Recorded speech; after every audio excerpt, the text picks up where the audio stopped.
Welcome to this lecture series on straight lines. पिछले lecture में हमने एंगल बाइसेक्टर्स पर बात करी थी। आज के लेक्चर में हम कॉन्करेंसी पर बात करेंगे। Some problems for practice and now let us get started. तो कॉन्करेंट लाइंस क्या होती हैं? तीन या तीन से ज़्यादा लाइंस अगर हमारे पास हैं तो उन्हें कॉन्करेंट तब बोलते हैं जब कोई एक पॉइंट ऐसा हो जो उन सारी ही लाइंस पर हो। If there is a point which is on all these lines.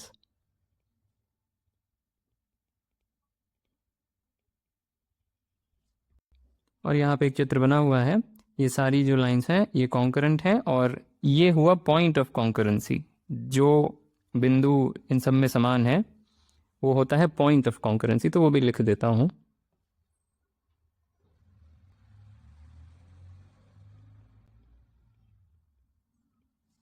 ठीक है, एकदम सरल सी बात है। और एक एग्जाम्पल देख लेते हैं। ये है एक एग्जाम्पल कॉन्करेंट लाइंस का। ये तीन लाइंस हैं जो कि कॉन्करेंट है with this point of concurrency, और ये तीन लाइंस हैं जो कॉन्करेंट नहीं है। ठीक है, एकदम सरल सी बात। Okay, illustration. वो कौन सी वैल्यूज ऑफ टी हैं जिनके लिए ये तीनों लाइंस जो यहाँ लिखी हुई हैं कॉन्करेंट हो जाएंगी? चार ऑप्शन दिए हुए, सोचें इस पे। ठीक है, पहले इन दोनों लाइंस को ड्रॉ कर लेते हैं। बीच वाली लाइन तो हमें पता करनी है, तो उनको अगर ड्रॉ करेंगे तो ऐसा कुछ डायग्राम मिलेगा। और इनका जो पॉइंट ऑफ इंटरसेक्शन है, ये दोनों लाइंस पैरेलल तो है नहीं, तो इनका एक यूनिक पॉइंट ऑफ इंटरसेक्शन है और वो आएगा 1,1। अब अगर इन तीनों लाइंस को कॉन्करेंट होना है तो फिर यह आवश्यक है और पर्याप्त भी है कि ये लाइन 1,1 से पास करे।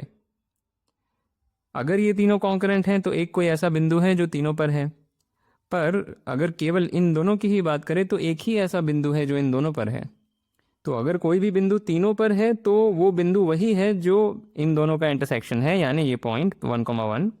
तो अगर तीनों कॉन्करेंट हैं तो इस लाइन पर 1,1 को लाई करना पड़ेगा, और उल्टी दिशा में अगर इस लाइन पर 1,1 लाई कर रहा है तो फिर ये तीनों कॉन्करेंट हैं। So the three lines are concurrent if and only if 1,1 lies here. यहाँ पे एक बात हमें नोट करनी पड़ेगी कि t इज इक्वल टू 0 यहाँ पे मान्य सोल्यूशन नहीं आएगा, क्योंकि t इज इक्वल टू 0 पर ये लाइन नहीं है। तो अगर ऐसा हो जाता, होगा नहीं ऐसा, पर अगर ऐसा हो जाता कि t इज इक्वल टू 0 पर ये इक्वेशन सेटिस्फाई हो जा रही होती for 1,1 what ever that means, आप समझ रहे होंगे जो मैं कह रहा हूँ, तो वो सोल्यूशन मान्य नहीं होता क्योंकि तब ये लाइन ही नहीं होती। एनीवे, तो जो भी हमने बात करी, the three lines are concurrent if and only if 1,1 lies on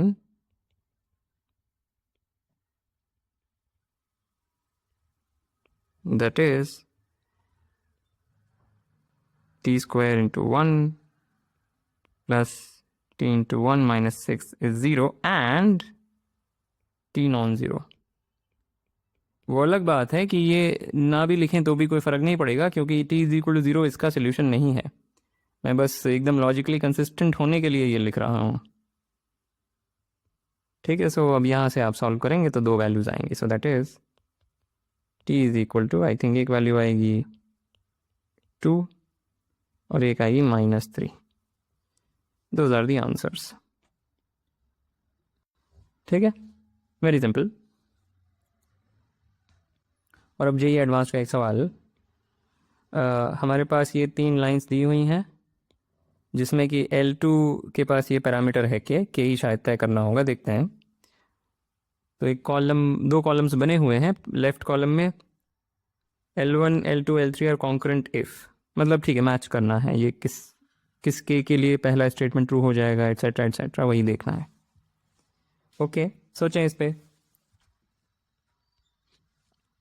तो वही बात है, हम L1 और L3 का पहले इंटरसेक्शन पॉइंट निकाल लेते हैं। मेरे ख्याल से वो भी 1, या शायद 2,1 आ जाएगा। So this will be 2,1। तो L1 L2 और L3 कॉन्करेंट कब होंगे? तब और केवल तब जब इस लाइन पर ये पॉइंट आ जाए, जैसे कि पिछले इलस्ट्रेशन में देखा। तो ये बात हम समझ लेते हैं कि L1, L2 and L3 are concurrent if and only if this point lies on that is, which is same as k equals 5. तो k की वैल्यू अगर 5 है तो वो कॉन्करेंट है। तो ये जो फर्स्ट ऑप्शन है that matches with S। Okay, one of L1, L2, L3 is parallel to at least one of the other two if and only if, not if and only if। तो ये दोनों तो parallel नहीं है, ठीक है।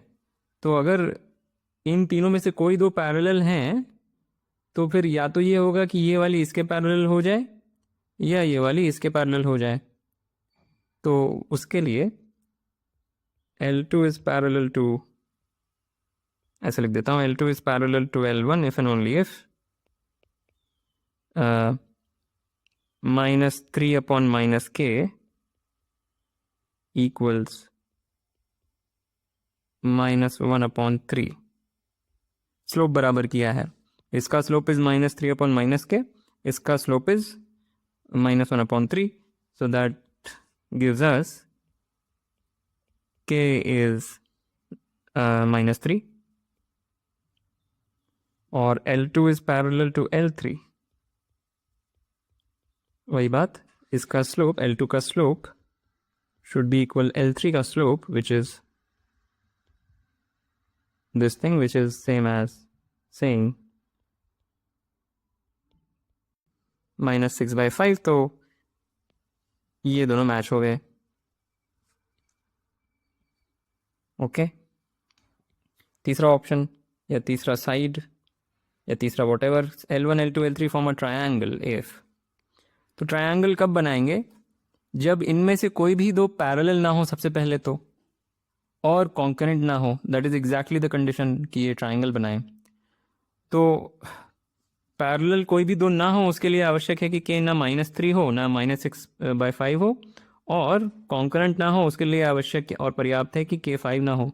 तो एग्जैक्टली जो कंडीशन चाहिए हमें कि k ना इसके बराबर हो और ना k इन दोनों के बराबर हो। इसके अलावा कोई भी वैल्यू लेंगे k की तो ये तीनों लाइंस मिलकर के एक ट्राइंगल बना देंगी। तो वो चीज़ 5/6 पे भी हो जाएगी और -9 पे भी हो जाएगी। तो ये तो दो इसमें आ गए answer, which is I think fine. दो आ सकते होंगे ज़रूर।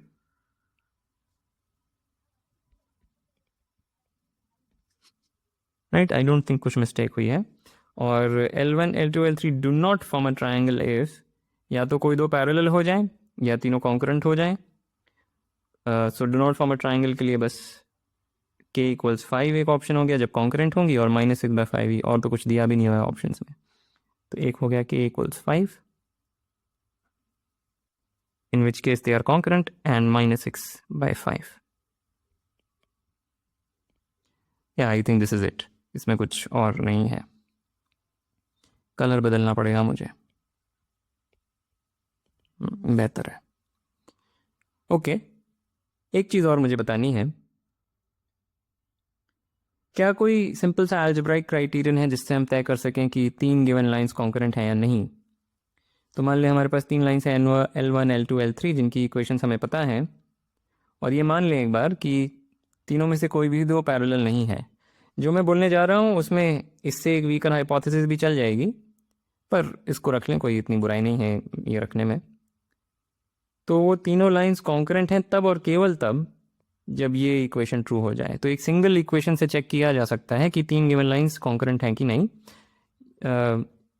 ये एक छोटा सा कैवियाट या एक छोटा सा हाइपोथेसिस हमारे पास है उसके लिए। अगर इफ़ एंड ओनली इफ़ बोलना है, एक डायरेक्शन में अगर देखें तो ये भी नहीं चाहिए होता, पर छोड़ें उसे। तो the 3 lines are concurrent if and only if this happens, और इसी को डिटर्मिनेंट की भाषा में लिखा जा सकता है कि L1, L2, L3 are concurrent if and only if this determinant is 0। अब ये डिटर्मिनेंट आपने शायद ना पढ़ा हो अभी, तो इसको इग्नोर कर दें, ये चीज़ लिखी हुई है। This is exactly the same as that जो लेफ्ट साइड लिखा हुआ है। All right, so this is a simple criterion the point is कि हाँ, तो इसको हमें प्रूव करना है। और अगर आपने डिटर्मिनेंट्स नहीं पढ़ा, वेक्टर्स 3D नहीं पढ़ा, तो प्रूफ स्किप कर दीजिए। और अगर फिजिक्स में भी अगर डॉट प्रोडक्ट्स एक्सेट्रा पढ़ा हुआ है तो ठीक है, प्रूफ समझ में आना चाहिए, बट इट्स ओके। अगर नहीं पूरी तरह से क्लियर हो रहा तो इट्स फाइन। मैं भी प्रूफ पे आ रहा हूँ।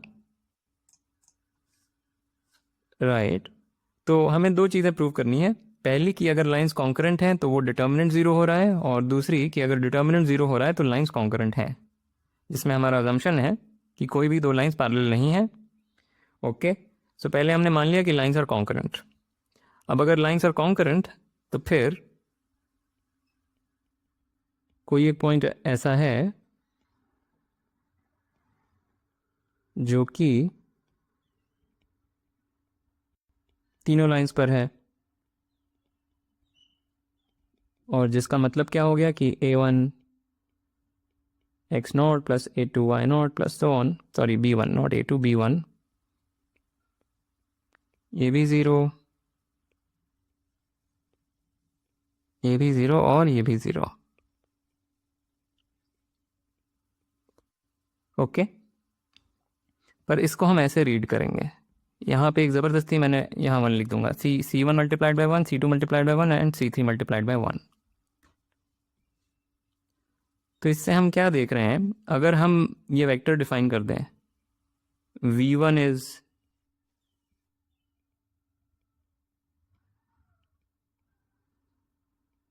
ये v1 है, similarly v2 and v3,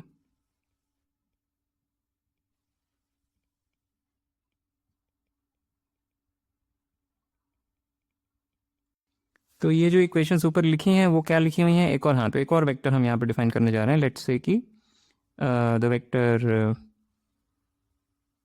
oops x लिख देता हूँ, x vector is,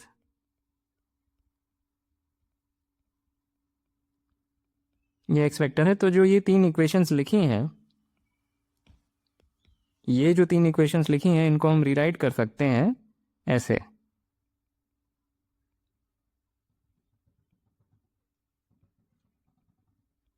dot product अगर आपको मालूम हो तो आप ये देख पा रहे होंगे। तो अगर थोड़ा सा फिगर बनाएं, यहाँ पे है हमारा x vector, this is x vector, और जो v1 v2 v3 है, इन तीनों का ही डॉट प्रोडक्ट x के साथ ज़ीरो है, यानी तीनों ही इसके परपेंडिकुलर हैं।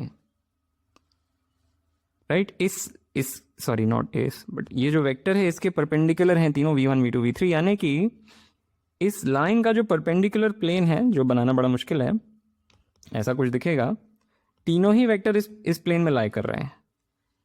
राइट, क्योंकि वो इस एक गिवन नॉन जीरो वेक्टर के परपेंडिकुलर है। तो इट्स इंपॉर्टेंट, ये क्या मैंने बना रखा है, this plane is actually the horizontal plane which passes through 0,0,1। तो ये फिगर थोड़ा सा मैंने गड़बड़ बनाया हुआ है, this is not how I wanted to make this, ये डॉटेड होना चाहिए। अभी ठीक है। तो ये जो वेक्टर x है, जो x वेक्टर है, जो कि इस प्रकार लिखा गया है, क्योंकि उसका जो क्या बोले z कंपोनेंट है वो 1 यूनिट है, तो वो इस हॉरिजॉन्टल प्लेन में लाई करेगा, जो कि 0,0,1 से पास हो रहा है। तो ये वेक्टर निश्चित रूप से एक नॉन जीरो वेक्टर है, और v1 v2 v3 ये तीनों ही इस नॉन जीरो वेक्टर के परपेंडिकुलर हैं। तो वो इस लाइन के जो परपेंडिकुलर प्लेन है जो ओरिजिन से पास हो रहा है, उस पे ही v1 v2 v3 लाई कर रहे हैं। ठीक है, तो इनका जो वॉल्यूम है, volume of the parallelepiped, volume of the parallelepiped generated by v1 v2 v3, जिसको मैं ऐसे लिख देता हूं, ये ज़ीरो है। पर अगेन, अगर आपको थोड़ा वेक्टर्स के बारे में पता है तो ये जो वॉल्यूम लिखा है, ये प्रिसाइसली ये डिटर्मिनेंट लिखा हुआ है। दिस इम्प्लाइज वो जो डिटर्मिनेंट पिछले स्लाइड में था,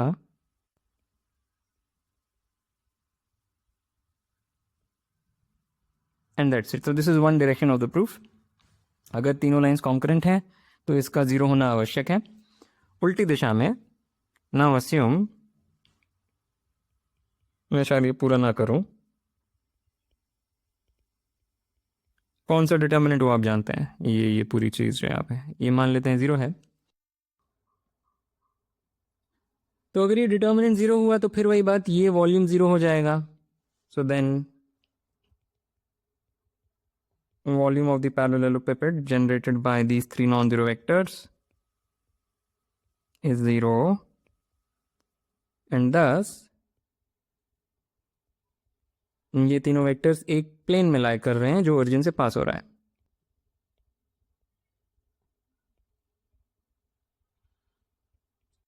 ठीक है. अब दो तरह के प्लेन्स हैं जो ओरिजिन से पास हो रहे हैं. एक जो z एक्सिस के पैरेलल हैं, या इन अदर वर्ड जो वर्टिकल हैं. अगर एक्स वाई प्लेन को हॉरिजॉन्टल प्लेन बोल दें तो वो प्लेन्स जो ओरिजिन से पास हो रहे हैं और वर्टिकल हैं, और वो प्लेन्स जो ओरिजिन से पास हो रहे हैं और वर्टिकल नहीं हैं. अगर ये जो प्लेन बना ये प्लेन वर्टिकल नहीं है तो फिर ठीक है. अगर ये वर्टिकल नहीं है तो हम क्या कर सकते हैं, हम एक ऐसा वेक्टर चूज कर सकते हैं जिसको फिर से एक्स ही नाम दे दिया जाए, जो हमारे प्लेन के परपेंडिकुलर हो और इस वाले हॉरिजॉन्टल प्लेन में लाई करता हो, यानी जिसका कि जो z कंपोनेंट है वो 1 है. तो फिर हम देखेंगे कि ये इक्वेशन सेटिस्फाई हो जा रही है, यानी कि जो पॉइंट x0, y0 है वो तीनों लाइन पर लाई कर रहा है. ठीक है, सोचें इस पे. ये मैंने एक सांस में बोल दिया, सोचें इस पे. दूसरी संभावना है कि वो प्लेन वर्टिकल है. उस केस में क्या होगा कि हम ऐसा कोई भी वेक्टर ले सकते हैं. Let's say this is x0, y0, 0, क्योंकि ये प्लेन वर्टिकल है. इसके जो परपेंडिकुलर वेक्टर्स होंगे उनका कोई भी z कंपोनेंट नहीं होगा, वो कंपोनेंट 0 होगा. तो उस केस में क्या होगा कि ये इक्वेशंस ट्रू होने लगेंगी. a1 x0 plus a2 y0 is 0. a2 sorry what have I written, a1 x0 plus b1 y0 is 0. ये आ जाएगा. This is because v1 dot x is 0 से ये इक्वेशन आ जाएगी. उसी तरह से ये आ जाएगी a2 x0 plus b2 y0 is 0. And similarly तीसरी a3 x0 plus b3 y0 is 0. हो ये जाएगा कि तीनों ही लाइंस पैरेलल हैं. अगर ऐसा हो रहा है तो minus a1 by b1 is equal to minus a2 by b2 is equal to minus a3 by b3. तो तीनों ही लाइंस फिर पैरेलल हो जाएंगी, जो कि हमारी हाइपोथेसिस में है कि नहीं हो रहा है. सो दैट इज़ द आर्गुमेंट. ये मैंने बहुत डिटेल में नहीं लिखा. Anyway this proof was optional because I am using 3D geometry, volumes, ये वो. Alright, so with that I want to end this lecture. As usual, like, comment, share, subscribe, and I will see you next time.